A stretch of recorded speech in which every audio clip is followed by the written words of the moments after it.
O sea, es impresionante que un partido político represente la destrucción económica de un país. Es realmente impresionante, porque si no fuera así, el riesgo de la Argentina probablemente estaría bajo de 200. O sea, ¿el peronismo es la destrucción económica del país? ¿Cualquier peronista? Bueno, no, cualquier peronista no, el peronismo actual, el que estamos viendo. Que bueno, sí, los que existen, digamos, los candidatos peronistas que existen. Si cambian y, por ejemplo, piensan diferente, obviamente tendrás algo distinto. Pero te digo, no sé, Kicillof, por ejemplo. Kicillof claramente es eso. Y lo hemos visto también en septiembre y octubre. La diferencia del mercado entre septiembre y octubre, en un solo día o en una semana, el Banco de Galicia aumentó, por ejemplo, 50% en la bolsa. La mayor, digo, el Banco de Galicia pues es uno que yo sigo, pero en realidad la bolsa argentina, el impacto fue tremendo en apenas una semana. Lo mismo el riesgo país, que había llegado a 1.500, se desplomó a 550. Ahora, así lo que quiero entender es lo siguiente, ok, está el riesgo Cuca o riesgo de que gane el peronismo, llamémoslo como quieras. Pero ¿por qué podría ganar el peronismo si se supone que ahora el gobierno está haciendo las cosas bien? Digo, se supone porque el gobierno cree que está haciendo las cosas bien y está marcando... ¿Por qué existiría un riesgo de que gane otro?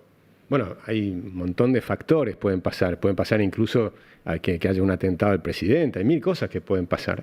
Pero lo que yo miro trato de ver cuál es la probabilidad que el mercado le da a que gane Kicillof o Milei. Y es aproximadamente 85% que gane Milei y 15% que gane Kicillof. ¿El mercado dice eso? ¿Cómo lo calculo? Lo calculo por el riesgo país. El riesgo país, si gana alguien como Kicillof, vuelve a estar en 2.600. O sea, el riesgo país básicamente es el peronismo. Absolutamente. Porque el riesgo país se compone de los datos de la economía, que han mejorado todos. Si vos mirás, la Argentina tiene una deuda que sobre PBI no es una deuda alta, es mucho más baja que la de Estados Unidos, que la de Japón, que la de Italia, que la de Holanda, casi que cualquiera de los países de la OCDE. Estamos en una deuda sobre el PBI que estará debajo del 70%. Pero, por ejemplo, un gobierno como Macri entra dentro de eso. Ayer discutíamos con Bogiano eso, por ejemplo. Bueno, pero déjame terminar este análisis. Sí, pero que me interesa saber cómo se compone el riesgo país según vos. Pero si vos mirás el riesgo país, vos mirás cuál es la posibilidad de pagar o no la deuda. Pero cuando vos mirás la deuda argentina, no es alta. Estás hablando de 70% menos del PBI. Está bajando fuerte todos los meses la deuda sobre el PBI en Argentina. Y luego tenés si tiene o no tiene superávit fiscal. Y tenemos superávit fiscal. Hay poquísimos países del mundo con superávit fiscal y con una deuda menor al 70%. Ahora, ¿qué pasa? Tenemos una historia de un montón de defaults.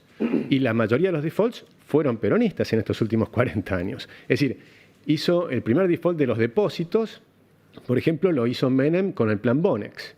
El plan Bonex fue un default a los depositantes. Tenías tu depósito a 30 días o a un día si estabas en caja de ahorro y te devolvieron un bono a 10 años que cotizaba en el mercado hasta 12 centavos. O sea que te sacaron 88% si tenías que vender en ese momento. Pero después vino la especificación asimétrica, vino el robo a las AFJPs, vinieron los defaults que se dieron por engañar con las estadísticas, que estamos pagando juicios todo el tiempo. Es decir, una cantidad fuerte de defaults. El default de Néstor Kirchner, porque el default lo hizo Duhalde, que también era peronista, pero Néstor Kirchner, recordemos que tardó, o mejor dicho, lo hizo en su momento Adolfo Rodríguez Sá, pero lo mantuvo durante todo el tiempo ese Duhalde, y luego asume Kirchner, durante varios años no habla ni siquiera con los inversores, y después les ofrece $1 cada 4, una quita de 75%. Somos unos ladrones frente al mundo. Eso es el peronismo. Pero Agustín, ¿por qué aceptó la imagen de ser ladrones? ¿Por qué aceptó el 90 y pico por ciento? No aceptó el 95%, aceptó el 50%. Aceptó el 50% en ese momento porque durante 4 años no le habías pagado nada. Estaban hartos con la Argentina. Dijeron, bueno, dame la mitad y nunca más veo la Argentina. A mí me ha pasado estar en Italia, les cuento una anécdota. Estar en Italia, ir a un hotel, y a un hotelito chiquito en la Toscana con mi mujer. Qué lindo. Y fascinante, divino. Y el tipo ve nuestros pasaportes, que te los piden al ingresar, argentinos, dice. Págame antes. Yo tengo bonos argentinos. Esa noche no comimos en el hotel. Fuimos a comer a un restaurante. Imagínate que si te quedabas ahí. Te iban a cobrar a vos. Es que realmente nos hicieron quedar muy mal con japonés. Hay que entender quién está atrás, quién es el que te presta la plata. No es un gobierno. Te prestan ciudadanos de otros países. Un médico japonés, el hotelero italiano. ¿no? Un dentista español. Esos son los que te están prestando la plata y nosotros les robamos. ¿Y con Macri? Y después vamos al 90%, pero no me quiero ir, porque después llegó el segundo canje. De paréntesis, gracias a mi hermano que propuso hacerlo. Y nos ahorró $30.000 millones que hubiéramos pagado con los holdouts. Pero ese segundo canje tuvo una ventaja. El canje inicial tenía un cupón del PBI. Como el PBI había crecido, ese cupón se valorizó. Entonces la quita terminó siendo del 50% en lugar del 75%.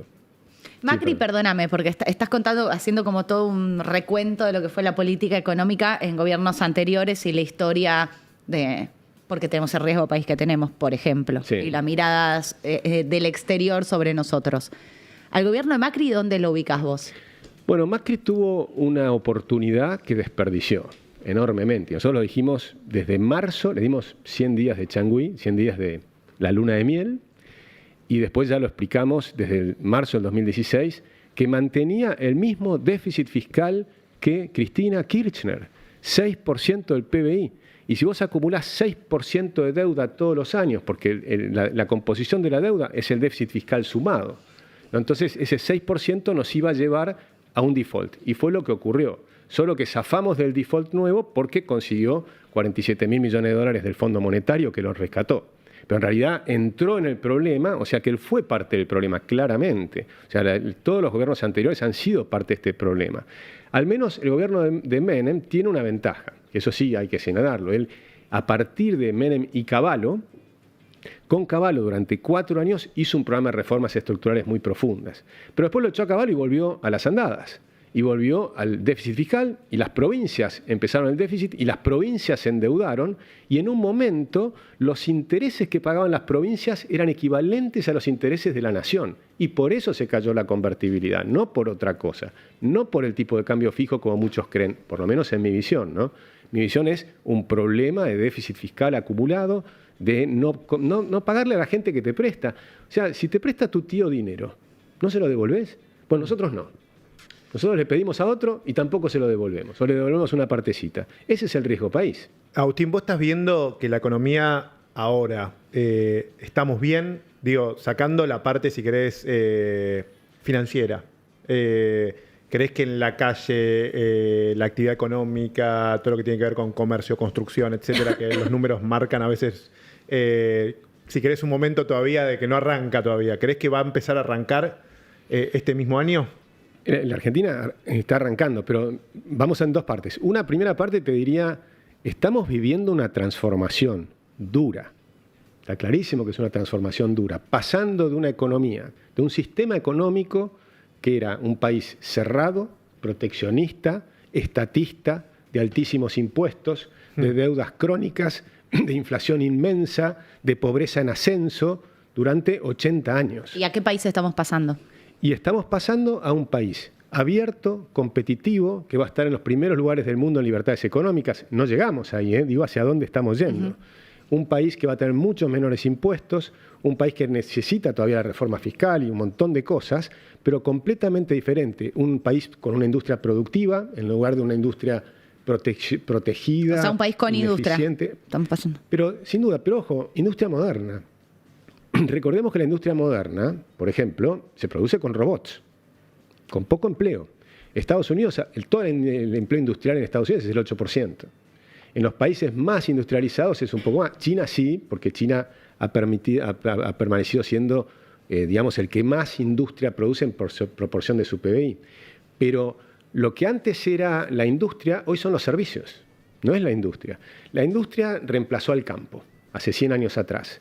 La gente trabajaba en el campo, se mecaniza el campo, entra las maquinarias, en vez de tener 100 personas cosechando, agachándose, rompiéndose el lomo, ¿no? Y con una hoz cortando el trigo, entra una persona con una máquina y no solo lo corta, sino que además tiene una computadora que lo conecta con el satélite y después le permite a la sembradora saber dónde tiene que poner cada pedacito de fertilizante, etc. Es otro modelo. Poca gente, altísima productividad en el campo. Se pasa a la industria. Y ese mismo proceso viene ocurriendo ya desde hace años, que se va achicando la cantidad de gente que trabaja en la industria, porque es mucho más eficiente, mucho más robots, mucho más productiva, y lo que crece y se expande son los servicios. Ahora, volviendo a la pregunta de Sebastián, y este país que vos decís que estamos yendo, ¿es un país mejor, una industria con menos trabajo? Eso es hacia dónde vamos. Eso es hacia dónde vamos, ¿no? Por supuesto, la gran parte del nuevo trabajo va a estar en los servicios. Después, si quieren, podemos hablar de un tema crucial que es lo que viene en el futuro a nivel mundial. Porque Obvio. estoy terminando de escribir un artículo que se llama La helonización de la Luna. Y eso va a ser impresionante. Pero si me dan después un ratito, no sé cuánto tiempo tenemos. Me interesa. Pero vamos a esto, ¿a cuándo se va a sentir la recuperación? O si crees que va a ser... Sí, porque me parece que es un poco la gente que se queda sin trabajo o no le alcanza el sueldo. No quiero esquivar de ninguna manera la pregunta porque me parece que da al momento actual. Hoy estamos atravesando el río. La imagen que yo hago es cuando vas a la Patagonia y cruzás un río, que te sacás las zapatillas para no mojarlas y vas pasando y vas sintiendo el agua helada y las piedras al fondo del río. Pero sabés que estás cruzando el río. Y eso es lo que está pasando. En este cruce del río, en esta transformación, obviamente hay sectores que se tienen que consolidar, que producíamos con pequeñísima escala, con altísimos márgenes y de una manera totalmente improductiva con maquinaria del siglo XX. Y ahora vas a empezar a tener empresas más grandes, menos empresas, con mucho más maquinaria y tenés que llegar a escala mundial. Y entonces ya deja de ser el escenario si vendemos a los 47 millones de argentinos y pasa a ser cómo nos integramos una economía de 8.300 millones de habitantes. Ese proceso no es fácil y no es igual para todos los sectores. El sector textil está re complicado, por ejemplo, ¿no? Ahora, cuando hablamos de la construcción que vos mencionabas recién, es distinto. La construcción tiene otro problema, tiene la falta de crédito. La construcción está totalmente atada al crédito. Y el crédito está atado a eliminar la inflación primero, bajar las tasas de interés después, expandir el crédito a largo plazo y entonces la cuota del alquiler se te acerca a la cuota de la hipoteca. Y ahí viene el boom de la construcción y va a venir en Argentina. Pero va a llevar varios años, no va a venir inmediatamente. Y la construcción es sí una fuente importante de empleo. O sea, eso va a venir, pero no va a venir ya, lamentablemente, me encantaría, pero no va a ocurrir. Se complementa con la construcción pública, en menor medida, siempre es más chiquita, pero se complementa con eso que estaba muy frenada, porque lo primero que hizo Milei fue bajar a cero la construcción de la obra pública, estatal, y pasarla a ser privada. Pero para hacerla privada había que hacer las licitaciones. Recién ahora se hizo el año pasado algunas, pero recién ahora estamos empezando a completar los procedimientos para crear 1.900 rutas nuevas. Es decir, o mejor dicho, reconstruir 1.900 kilómetros de rutas que están hechas tortas las rutas. Es una deuda pendiente de todos los gobiernos. Sí. Y eso va a ser positivo porque cuando empezás a reconstruir eso también vas a ver más máquinas en la ruta, vamos a empezar a ver, eso también es parte del empleo y demás. Esos son sectores que son los que están rezagados. El comercio y la venta minorista, los restaurantes y todo eso que estaba muy frenado en Argentina, ¿por qué se frenó? Se frenó porque el año pasado tuvimos un shock tremendo político. Primero el Congreso en contra del Ejecutivo, que al principio había estado bien porque sacaron la ley bases, hicieron avances, pero lamentablemente el año pasado votaron 30 leyes en contra del Ejecutivo. Eso se triplicó el riesgo país. Y después de triplicarse el riesgo país, por supuesto, hubo una fuga fenomenal de pesos al dólar. Mucha gente sacó sus pesos, compró dólar, y eso provocó, imagínate, el 50% de los pesos de la economía, medidos por M2, se fue al dólar. Cualquier país que le pasa eso, se detiene la economía. ¿Qué pasó en Argentina? Las tasas de interés volaron a más del 70%, ni que hablar las tasas de la tarjeta de crédito, volaron. Entonces, por supuesto, si vos tenías una tarjeta de crédito que venías acumulando cuotas, pues comprabas electrodomésticos en 12 cuotas, en 24 cuotas, de pronto las tasas volaron y decís, esta cuenta no la puedo pagar. Entonces, ¿qué haces? Bajás tu consumo. Necesariamente bajás tu consumo. Pero yo voy a decir que son todos errores externos, digamos, son todos... el riesgo Cuca está diciendo, básicamente. Bueno, pero está diciendo si el Congreso, que primero votó bien y después votó mal, porque votó primero la ley bases y después votó estas leyes, no sé, recomposición de emergencia pediátrica, emergencia universitaria, emergencia, no me está faltando, en discapacidad. La pregunta ahí es si no hubo errores propios, digamos, o fueron todos... Yo no creo yo no creo en ninguna manera que la gente es perfecta, que nuestros políticos son perfectos. Eso no existe. Okay. Eso no existe en ningún lado. vos tenés, por supuesto, se cometen errores. En la fundación nuestra, Aldo Abraham permanentemente estaba mostrando los problemas de cómo manejan la política monetaria, etcétera. Podés tener algunas diferencias. Yo soy un dolarizador, a mí me hubiera encantado dolarizar desde el inicio con el plan de Emilio Campo. Algunos creen que eso no era posible, el propio Milei cree que eso no era posible. Para vos, Milei pifió con no llevar al país a la dolarización? A ver, ¿cómo te explico? Yo veo lo que han hecho acá, lo que recibió el presidente Milei, y la verdad es que lo único que puedo hacer es aplaudir, porque yo no sé si lo hubiera hecho mejor yo. Si a mí me dabas ese poder, que no era mucho, porque no tenía mayorías en el Congreso, no tenía ningún gobernador, no tenía ningún intendente. La verdad es que lo veo al Toto Caputo agarrando ese toro embravecido con una hiperinflación que ya estaba en marcha, porque el proceso de hiperinflación empezó mucho antes, estabas en la última etapa del proceso de hiperinflación y la eliminaron a la hiperinflación. Y pasaste del 211%, pero que en ese último mes de diciembre estabas en el 54% mensual en minoristas y 25,5% mensual en minoristas. En mayoristas 54, en minoristas 25,5. Eso era una hiperinflación. Era la fuga, era la muerte del peso. Era la fuga de los pesos a una velocidad inusitada. Eso lo abortaron. Y ahora tenemos, más allá del shock del año pasado, tenés hoy una inflación mucho más baja. Acabamos de sacar nuestro índice de abril. ¿Qué les dio? Nos dio 2,4%. Igual que Equilibra. Es decir, que eso, y cayó mucho la última semana. Y esto a pesar de que continúa la guerra, recordemos en Irán. Que no termina. Sí. Que lamentablemente no termina, o sea, está ahora en una especie de tregua o semitregua, pero... Pero volviendo a la dólar, perdón, para no desviarnos y terminar la pregunta de dolarización, lo que vos decís, te hubiese gustado, pero con cómo agarró el país Milei era difícil. Era difícil, por supuesto, era complejo, además necesitabas leyes también, estaba involucrado el FGS, que es el Fondo de Garantía de Sustentabilidad y demás, que probablemente no te iban a dar los votos, o sea... una cosa es, por eso, en la planilla de Excel, escribir es facilísimo, o en la planilla de papel. En la práctica, tomar el gobierno es sentarte arriba de un toro embravecido y decirle al ministro, che, ¿por qué no apretás mejor las rodillas? Claro. Entonces, yo lo que digo es, yo miro lo que ocurrió hasta acá y es espectacular. ¿Estamos en la dirección correcta? ¿Cómo mido que estamos en la dirección correcta? Por el índice de libertades económicas. Los países que ascienden el índice de libertades económicas mejoran. Argentina estaba entre los pocos países más reprimidos de la Tierra. Hace nada, hace apenas 2 años y pico. Estábamos en América Latina solamente peor que nosotros. Estaban Venezuela, Haití, Cuba, Nicaragua y Bolivia. Todo el resto estaba mejor. O sea, eso es el kirchnerismo. Nos metió a la altura de Nicaragua, Bolivia, Cuba, Haití, Venezuela. Eso es el kirchnerismo. Ahí nos metió. Entonces, cuando salir de ahí, hoy estamos en la mitad de la tabla. Falta un montón, pero estamos en la mitad de la tabla. Pero ahora, Agustín, ¿vos dolarizarías? O sea, de acá, no sé, el año que viene. ¿Sí? ¿Sí? Yo sí. Si me ¿Y tiene a mí, margen el gobierno para dolarizar? Bueno, ese es un largo debate. Ahora, yo dolarizaría, pero yo no estoy gobernando. Entonces, a mí lo que me toca es analizar lo que hablas hacen. con el equipo económico, hablas con Milei. Bueno, pero yo no le propongo esto a Toto Caputo porque sé que él no ve esta idea. No quiere dolarizar. Entonces, nosotros tratamos de aportar en lo que creemos que podemos colaborar, en las ideas que creemos que les puede interesar. Si ya sé que no les interesa, ni siquiera toco el tema. Lo puedo tratar alguna vez, puede ser. Te están preguntando ahí qué implicaría dolarizar ahora en la banda streamera.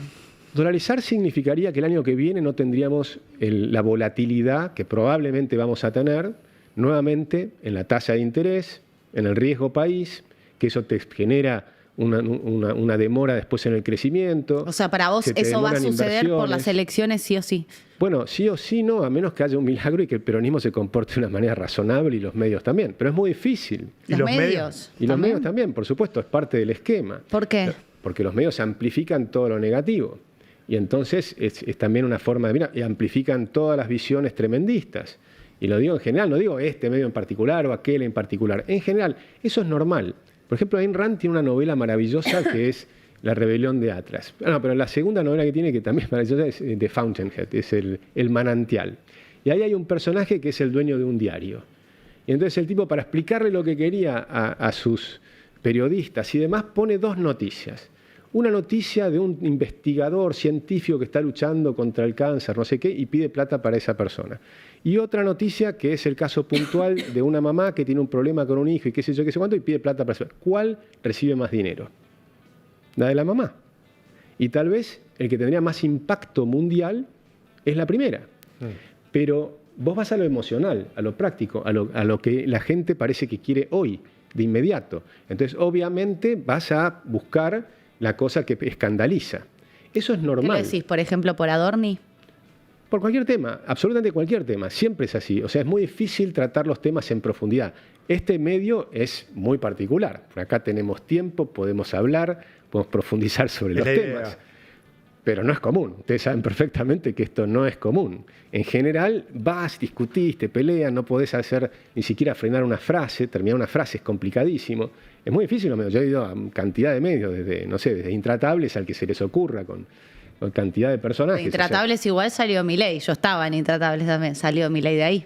Bueno, en marzo de Porque 2016, los medios amplifican. No, se hizo famoso ahí, enojándose con bueno, Brancatelli por Keynes. Y funcionó. Fíjate que en Intratables, por ejemplo, yo estuve por primera vez junto con Javier en marzo del 2016 contando, mi tesis era lo que les acabo de decir, que Macri iba a terminar mal, porque mantenía el déficit fiscal y que había que bajar el gasto público. Y Johnny Viale me empezó a pegar, todos me empezaron a pegar. Pero estaba Javier por primera vez al lado mío y agarró el micrófono y les empezó a decir de todo y no lo soltó nunca más. Intratables duraba 3 horas. Yo hablaba 9 minutos de las 3 horas. 3 minutos y después esperaba mi turno. Todos hablaban poquito. Hasta que me den nuevamente el micrófono. Pero Javier no. Javier agarró el micrófono, no lo soltó nunca más. Pues y subía el rating. Y el rating voló. Entonces, bueno, eso fue parte. Los medios amplifican, es normal. No digo que no sea normal, digo simplemente que eso es lo que ocurre. Pero estoy describiendo la realidad, no la estoy criticando. Yo sé que vos sos economista y no sos parte del gobierno, por más que te gusta mucho este gobierno y que sos amigo de Milei, pero ¿cuál es tu mirada sobre todo lo que está pasando en derredor del jefe de gabinete, Manuel Adorni, y estas denuncias por supuesta corrupción? Mira, digo, porque nombraste a los medios. La denuncia no es por supuesta corrupción. La denuncia entiendo que es por supuesto enriquecimiento ilícito. Sí, pero no creo que pase por ahí. En todo caso, que haya tenido dinero negro, lo que fuere. Pero en realidad, cuando vos mirás las cifras, el otro día Axel Kaiser dijo una cosa muy divertida. El tipo, él es chileno y viene a la Argentina habitualmente, hace muchos años. Dice, yo venía acá siempre y hablaban de corrupción. Ahora, si lo que estamos hablando de corrupción hoy es el caso de Adorni, ustedes son Suiza. ¿Sí? Porque eso no tiene nada que ver con lo que es la corrupción. La corrupción era una cosa espantosa, era una maquinaria de robar de una manera impresionante. Estábamos hablando de las ciras, solamente en el año y medio que estuvo Massa, el cálculo que hacen de coimas es de 6.500 millones de dólares. No sé si fueron 6.500 o 3.000, pero estamos hablando de miles de millones de dólares.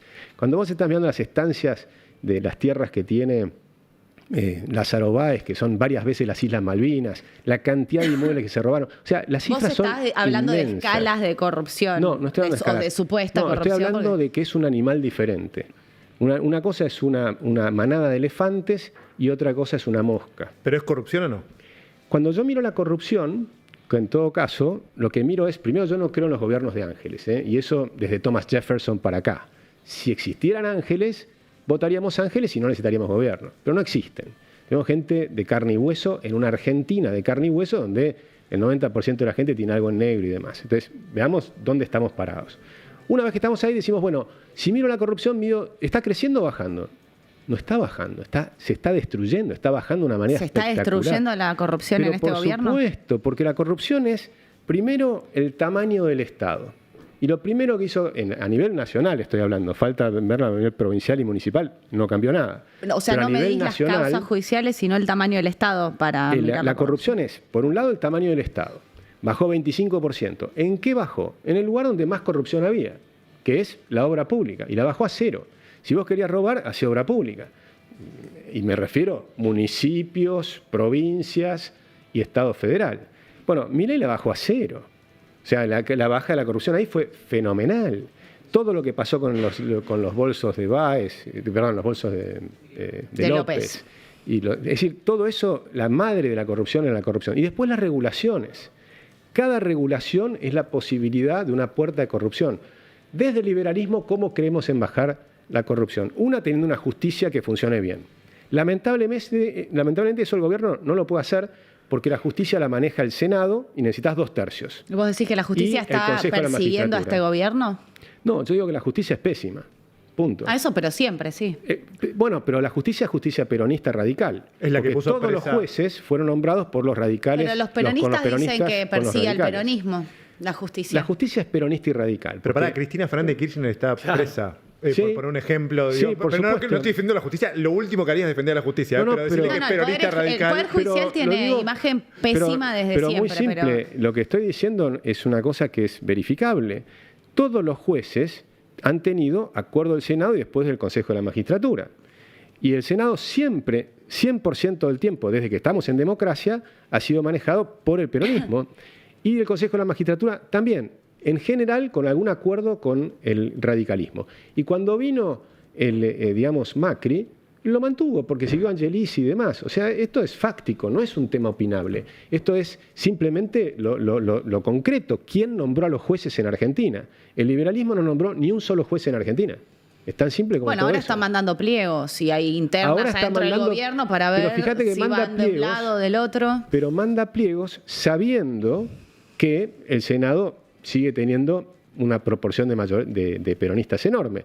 Y los que están yendo no son necesariamente los que a mí me gustan, por ejemplo. O sea, Bueno, pero más allá de eso, volviendo a la pregunta, ¿vos crees que Adorni es inocente? Adorni va a tener que dar las explicaciones que tenga que dar en la justicia y me parece perfecto. Y no me parece mal que ustedes investiguen y hagan todo. Eso no me parece mal. Sigan haciéndolo. Yo me voy a concentrar en lo que es más relevante para el país. Y lo que es relevante para el país es que esto está funcionando bien. ¿Y por qué está funcionando bien? Porque O sea, te volvemos a- referís a hablemos de economía, no hablemos de corrupción. Eso sería. No, hablemos de corrupción, pero hablemos de corrupción en términos de qué es lo que es importante para el país. Hablemos de corrupción y yo te demuestro que la corrupción ha bajado de una manera espectacular con este gobierno y va a seguir bajando. Y hablemos de corrupción y digamos, necesitamos mejorar la justicia. Absolutamente. Y para eso necesitas mucho más votos liberales en el Congreso el año que viene. Porque la forma de cambiar la justicia es tener muchos votos liberales en el Senado. Y además hay que ganar en las provincias, no solo a nivel de la nación. Es decir, hablemos de corrupción, pero hablemos de lo que importa. Yo vengo hace años hablando de corrupción y nosotros tenemos un montón de propuestas con respecto al tema de la corrupción en la Fundación. Y hemos hecho trabajos con el FORES en la justicia. Le llamamos 100 propuestas para mejorar la justicia en su momento a Macri. Y lo hablé con el ex ministro de Justicia de Macri también, Garabano. con Germán Garabano. Hay una conversación que si lo hubiéramos grabado era tremenda, porque cuando describe lo que es la justicia, el propia persona que fue ministro de Justicia es impresionante. Algún día invítenlo. Es Vamos a invitar a Germán impresionante. Garabano. Sí. Es impresionante lo que él sabe. No sé si lo dirá en público o no, pero es impresionante. No, No, pero por supuesto, el ministro de Justicia es un puesto menor y sabemos desde siempre que la justicia tiene, por ejemplo, según la Universidad de San Andrés, una imagen negativa del 80%, que los jueces responden a intereses del poder de turno, que ni siquiera a veces son gobierno. Sabemos un montón de cosas, pero más allá de eso, cada vez que hay una causa de corrupción, los funcionarios implicados o los gobiernos implicados dicen: me está persiguiendo la justicia, No, como por que eso, hay algo también de utilizar. Yo no estoy diciendo eso. Yo digo simplemente que no funciona bien. Como- Que a mí me gustaría que funcione bien. O sea, sería, para mí, es clave para que una república funcione tener una justicia Coincido. independiente que funcione bien. Y no la tenemos. No, es una deuda pendiente de la democracia, pero bueno, con la justicia que tenemos, que metió presa, por ejemplo, a Cristina Kirchner o a Lázaro Báez o a José López. De esa charla con Garabano, te cuento una anécdota. Sí. Volvimos caminando con la persona que me ayuda en este tema, que es Francisco Cárrega, un ex juez, y decíamos, bueno, ¿cómo hacemos entonces? Porque la charla la tuvimos en la campaña electoral que él nos invitó a conversar. Era la campaña electoral, la última presidencial. No sabíamos todavía quién iba a ser candidato, quién iba a ser el electo. Podía ser Patricia, podría ser todavía Larreta, podía ser... Pero si era Larreta o si era Patricia Bullrich, Garabano probablemente hubiera sido parte esencial del tema. Nosotros le llevamos todas las propuestas. Pero cuando volvimos caminando, decía, nada de eso lo va a poder hacer, porque nos lo dijo el propio Garabano. Entonces dijimos, bueno, ¿y qué hacemos? ¿Cómo mejoramos la corrupción en Argentina? Y dijimos, lo vamos a hacer desde la economía. Y es lo que está haciendo el presidente. Desde la economía podés mejorar muchísimo, reducir muchísimo la corrupción, porque les cortás el chorro de dinero. Por eso haces lo de bajar la de la obra pública, por eso armás toda una serie de desregulaciones. Todas las desregulaciones, eliminás el esquema de las IRAs, eso ya es bajar enormemente la corrupción en Argentina. O sea, la corrupción se ha reducido inmensamente en estos últimos 2 años. Aumentás la competencia también. Aumentás la competencia, abrís los mercados. Fíjate eso que, desde la teoría, pero después hay, por supuesto que corre la presunción de inocencia. No, pero eso desde la práctica. Pero después hay causas que involucran al pero gobierno. yo estoy hablando de miles de millones de dólares. ¿Cuántos miles de millones de dólares bajó la corrupción en Argentina? Y te estoy hablando de que bajó inmensamente la corrupción. Es imposible de medirlo bien. Pero si miramos el monto de las causas o de las potenciales causas, es impresionante. Hablamos de miles y miles y miles de millones de dólares y ahora se está hablando de $300.000 de Manuel Adorni. O sea, es decir, es tan ridícula la comparación. Agustín, o sea, ¿se dan cuenta de lo que estoy diciendo? O sea, la baja de la corrupción es inmensa con este gobierno. No digo que haya terminado, estoy seguro que sigue habiendo. Primero porque tenés todavía, si bien sacaron 72.000 personas en el empleo público, el resto de las personas del empleo público las nombraron los anteriores, o sea, son la misma gente. Los que nombró Milei son muy poquititos. O sea, las estructuras son las mismas, y la provincia es las mismas, y los municipios son las mismas, y los empresarios son los mismos, si los argentinos somos los mismos. Agustín, ¿hay algo de la economía que te preocupa? Que digas, no sé, ayer salió un número de recaudación, por ejemplo, y en términos reales no estás mejor que el año pasado, en términos interanuales. Ves la desocupación y subió un punto. No sé, te digo cosas que se me ocurren a mí que por lo menos son semáforos amarillos que digo, me preocupa. Yo estaba preocupado el año pasado. El año pasado, cuando las tasas de interés volaron, estaban al 70%, y algunas me peleé con algún economista amigo mío en público, pero porque generaban daño a la economía. O sea, todas esas presunciones de que el dólar se iba a ir a 3.000, a 2.000 y qué sé yo, asustan a todo el mundo y la gente se escapa, eso le hacía daño a la economía. Pero como yo miro hacia adelante, estaba preocupado en ese momento. Yo ahora miro hacia adelante y no estoy preocupado. Yo veo que las tasas se desplomaron. Estamos hablando de las tasas están en 23% anual, ¿no? Y que en los próximos 12 meses la inflación que prevén en el REM, y que es parecido a lo que nosotros creemos, en los próximos 12 meses, no la de este año, sino en los próximos 12 meses, va a ser aproximadamente 23%. Así que la tasa real bajó de 38%, que te mataba la economía, a 0%. Que empieza a solucionar el problema de los bancos, se va a empezar a mejorar el problema de las moras. O sea, no ves luces amarillas ahora. O sea, no, despejado eso, ya no ves luces amarillas. Sí, veo el año que viene como luz amarilla por la campaña electoral. Las elecciones, ¿ves? Sí, pero sí veo este año, ya está recuperándose la economía. Marzo ya fue mejor, abril es mejor porque empieza la cosecha gruesa, que es muy buena, la cosecha de maíz va a ser récord. Estamos en un 30% arriba en las exportaciones medido contra el año pasado. Es impresionante el motor de las exportaciones, es impresionante lo que está pasando con la energía. Por suerte, porque en plena guerra, hoy somos superavitarios en el tema energético. Ayer Josovich, nuestro columnista, dijo que se viene una tormenta de dólares. ¿Vos ves lo mismo? Dollar Storm. Sí, veo lo mismo y por eso me preocupa que mucha gente siga creyendo que en algún momento viene una devaluación, porque no va a venir esa brutal devaluación. Y sí va a ser momentánea por el ritmo electoral del año que viene y va a volver a bajar. Entonces hay que acostumbrarse a este tipo de cambio. Pero eso no significa que no tenés que hacer cosas, porque la economía te quedó cara en dólares. Entonces, ¿por qué está la economía cara en dólares? Los salarios mejoraron muchísimo en dólares, se triplicaron. Los salarios en dólares, muchos salarios en dólares están 3 veces más altos en dólares. Y la gente tiene la sensación, pero no me alcanza la plata, ¿verdad? ¿Qué pasó? Los precios en dólares son altos. Compará precios de supermercados en Madrid con supermercados en Argentina. Es decir, no puede ser. Claro. Pero ¿qué pasa? Ingresos brutos que se va acumulando en toda la cadena de producción, te va aumentando el precio final del producto. Entonces vos tenés que en distintas provincias y demás pasa entre 25 y 35% es en ingresos brutos. A eso agregale el IVA, que tenés 21 puntos de IVA. O sea que ya tenés ahí un aumento fenomenal de impuestos que estás pagando cada vez que compras un producto. Argentina requiere una completa reforma fiscal para bajar impuestos. Después necesitamos seguir abriendo la economía. No es cierto que la economía está abierta. La economía está en proceso de apertura paulatino. Incluso el tratado con Europa es un proceso de apertura paulatino. Tenés años para terminar de abrir la economía. Entonces, cuando terminamos este procedimiento, va a haber muchos menos impuestos y va a haber mucha más competencia y los precios van a ser más bajos en dólares. Pero en la transición, que vamos pasando, sintiendo las piedras abajo de los pies, cruzando el río, bueno, eso lo vamos a seguir sintiendo un tiempo más. Hay sectores que pican en punta. Tenés 6 sectores que pican en punta. Entonces tenés, obviamente, el campo, tenés el sector financiero, que creció mucho, más allá de que tuvo un cimbronazo el año pasado, pero viene muy bien. Tenés, por supuesto, la energía, tenés la minería, que está explotando, la minería va a explotar, se va a multiplicar por 10. Las exportaciones de minerales en Argentina se van a multiplicar por 10, no al doble o al triple o al cuádruple, por 10. ¿Por qué decimos esto? Porque es lo que exportan los chilenos. Entonces, si cambiás las reglas, pones reglas similares a las que tiene Chile, en algunos años vas a tener ese nivel de producción, o sea, va a ser espectacular. A eso le vas a sumar la construcción, cuando termine este proceso de baja de inflación y de tasas de interés, que además es motor de empleo, que eso es muy importante, y otro sector que se va a sumar, que esto es extraordinario y tiene que ver con lo de la lunización o la elonización de la luna, son los data centers. O sea, la Argentina geopolíticamente quedó muy bien posicionada para esta carrera por la inteligencia artificial. La carrera por la inteligencia artificial tiene dos cuellos de botella cruciales. Las tierras raras, y si querés también el litio y digamos el cobre y algunos materiales, y la energía. Y Argentina es potente en ambas. Y tiene un tercer factor, la energía eólica, que en el sur, en la Patagonia, es buenísima, porque tenés vientos altísimos constantes, con lo cual la productividad de poner un molino en la Patagonia es muchísimo más alta que en Uruguay o en España.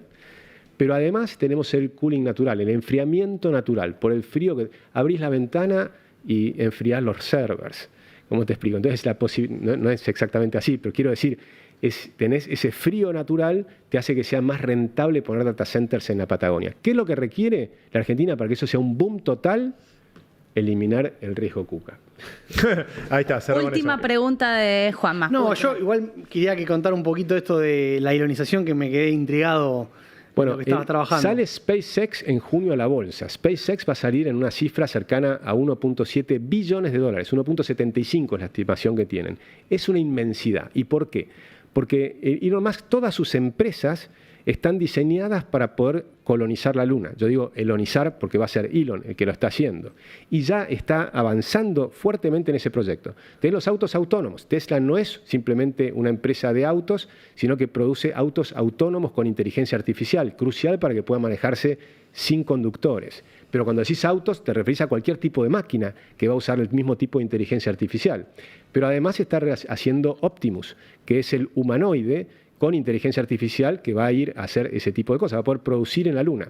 Pero además se compró Twitter, que ahora se llama X, y hizo XAI, con lo cual vas a tener la inteligencia artificial. Pero además necesitas los cohetes, y para eso hizo Starlink, que es todo el esquema, y además lo hace todo rentable, todo ganando plata. Entonces estás construyendo una tecnología espectacular para bajar el costo de los cohetes. Fíjense que la NASA en 50 años, el Estado, no logró volver a retraer la máquina. Elon Musk saca un cohete y vuelve el cohete entero. La NASA, 50 años después, lanza un cohete y se va despedazando, claro, y lo que vuelve es una capsulita. Es espectacular. Cuando llegue eso, y te cierro con esto porque es espectacular, si lo logran comprender, es lo siguiente. Nosotros hemos tenido, desde el año 70, la duplicación de los bits de información cada 2 años por el mismo costo en las computadoras. La famosa ley de Moore. La famosa ley de Moore. Que no es una ley, pero no importa. Esto lo vas a lograr en el espacio, en la Luna, con la producción de átomos exponencial. ¿Por qué? Porque cuando una empresa de robots logre construir una segunda empresa de robots con materiales de la Luna, con el regolito, el helio 3 y todos los minerales que hay en la Luna y demás, con eso vas a poder duplicarlos. Después van a ser 4, 8, 16, 32, 64 empresas. Entonces, lo que va a producir en la Luna es una producción extraordinaria con una reducción de los precios fenomenal en todo tipo de producción de manufacturas industriales.